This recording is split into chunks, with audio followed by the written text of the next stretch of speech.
நாகையிலிருந்து 630 kilometre தொலைவில் காற்றழுத்த தாழ்வு மண்டலம் நிலவுகிறது என வானிலை ஆய்வு மையம் எச்சரிக்கை விடுத்துள்ளது.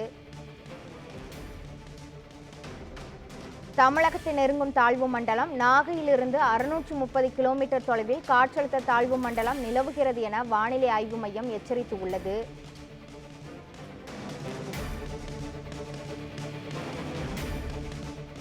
சென்னையிலிருந்து 830 கிலோமீட்டர் தொலைவில் காற்றழுத்த தாழ்வு மண்டலம் நிலவுகிறது என வானிலை ஆய்வு மையம் எச்சரித்துள்ளது. 10 கிலோமீட்டர் வேகத்தில் நகர்கிறது காற்றழுத்த தாழ்வு மண்டலம் என வானிலை ஆய்வு மையம் எச்சரிக்கை விடுத்துள்ளது.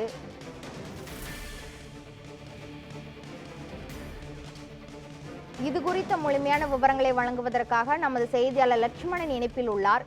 லட்சுமணன், காற்றழுத்த தாழ்வு மண்டலம் தமிழகத்தை நெருங்குது என வானிலை ஆய்வு மையம் கூறியிருக்கிறது. இது தொடர்பான மேலும் விவரங்கள் என்ன பதிவு பண்ணுங்க. வடகிழக்கு பருவமழை தமிழகத்தில் தொடங்கி தீவிரமடைந்திருக்கக்கூடிய நிலையில் தற்பொழுது காற்றழுத்த தாழ்வு மண்டலம் மணிக்கு 10 கிலோமீட்டர் வேகத்தில் நகர்ந்து வருவதாகவும் வானிலை ஆய்வு மையம் தற்போது தகவல் தெரிவிக்கப்பட்டிருக்கிறது. அதன் குறிப்பாக பார்த்தோம் என்றால் டெல்டாவை நோக்கி நகரும் இந்த காற்றழுத்த தாழ்வு மண்டலம் நாகையில் இருந்து தெற்கு சுமார் 630 கிலோமீட்டர் தொலைவிலும், சென்னையிலிருந்து தென்கிழக்கு திசையில் சுமார் 830 கிலோமீட்டர் தொலைவிலும், புதுச்சேரியில் இருந்து கிழக்கு தென்கிழக்கு திசையிலிருந்து 750 கிலோமீட்டர் தொலைவிலும் காற்றழுத்த தாழ்வு மண்டலம் தற்போது மையம் கொண்டுள்ளதாகவும் கூறப்பட்டிருக்கிறது. குறிப்பாக இலங்கையின் திரிகோணமலையில் இருந்து தெற்கிழக்கு தென்கிழக்கு திசையில் 340 கிலோமீட்டர் தொலைவிலும் காற்றழுத்த தாழ்வு மண்டலம் மையமாக கொண்டுள்ளது. குறிப்பாக இன்னும் சில மணி நேரங்களில் காற்றழுத்த தாழ்வு மண்டலம் ஆழ்ந்த காற்றழுத்த தாழ்வு மண்டலமாக வலுப்பெறும் எனவும் தற்போது கூறப்பட்டிருக்கிறது.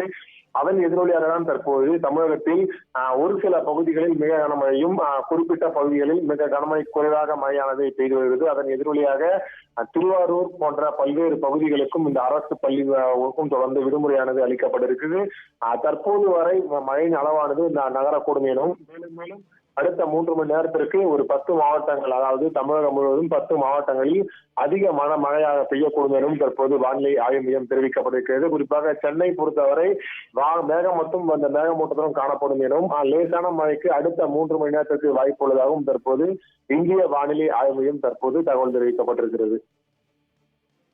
இது தொடர்பான முழுமையான விவரங்களை வழங்கியதற்கு நன்றி லட்சுமணன்.